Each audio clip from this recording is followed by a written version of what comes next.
జీవితాన్ని మనం చూసే కోణం, మనం పరిశీలిస్తున్న విధానం చాలా మార్పు తెస్తుందండి. మనలో కూడా మార్పు తెస్తుంది. అరే! నేనేనా ఇంత దరిద్రంగా ఆలోచించాను అనేలా కూడా చేస్తూ ఉంటుంది. ఒక లైఫ్ స్టోరీ చెప్తానండి. గుంటూరు నుంచి నసరావుపేట వెళుతున్నాను. బాగా రష్ ఉన్నాయి. బస్సులేం దొరకలేదు. ప్యాసింజర్ బస్ వస్తే ఎక్కేశాను.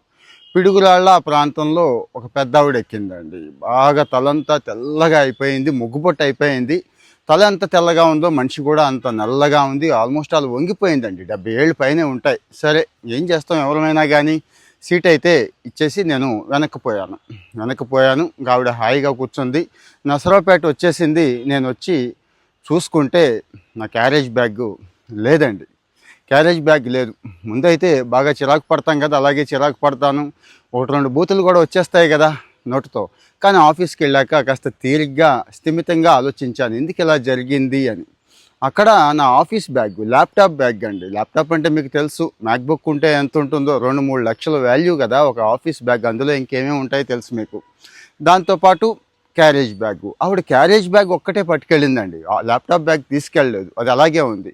నేను మధ్యాహ్నం టైంలో హోటల్లో టిఫిన్ చేస్తూ ఆలోచించానండి, ఆవిడ కూడా ఈ టైంకి క్యారేజ్ బ్యాగ్ ఓపెన్ చేసి ఉంటుంది, తింటూ ఉంటుంది కదా అని చెప్పి.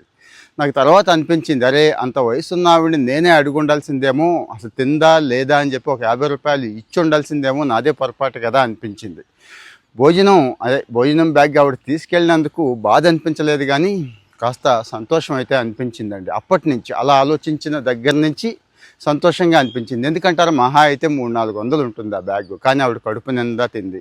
దాంతోపాటు ఆ బ్యాగ్ ఏదైతే ఉందో, క్యారేజ్ ఏదైతే ఉందో, లోపల దాన్ని డైలీ ఖచ్చితంగా వాడుకుంటుంది. పెద్ద ఆవిడ లేనావిడ కదండి, లేకపోతే కొడుకులో కూతుళ్ళో మనవరాళ్ళో ఎవరో ఒకళ్ళు అయితే ఖచ్చితంగా వాడుకుంటారు. ఇక్కడ మనది పోయింది అయితే పెద్దగా ఏమీ లేదు, ఆ పూట చిన్న ఇబ్బంది తప్పించి. సో మనం అందరం కూడా ఇలాగే ఆలోచిస్తూ ఉంటామండి. ఏదైనా చిన్న లోపం కానీ, చిన్న నష్టం కానీ, పక్క వాళ్ళ నుంచి ఏదైనా అసౌకర్యం కానీ వచ్చిన వెంటనే చాలా ఇరిటేట్ అయిపోయి ఫీల్ అయిపోతూ ఉంటాం. నేను కూడా ఆ టైంకి, ఆ గంటకైతే అదే అయిపోయాను. కానీ కాస్త స్థిమితంగా ఆలోచిస్తే, ఈ పని ఆవిడ ఎందుకు చేసింది అని ఆలోచిస్తే, ఆవిడ వయసుకి చేయాల్సింది కాదు, ఆవిడ ఉన్న పరిస్థితులు చేయించుంటాయి. ఖచ్చితంగా ఆకలి చేయించుంటుంది.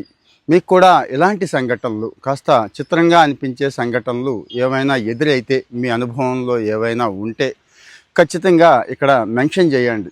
ఎందుకంటారా, రోజువారీ పనుల్లో మనం ఇలాంటివి చాలా ఫేస్ చేస్తూ నెగిటివ్గా పోతున్నామండి.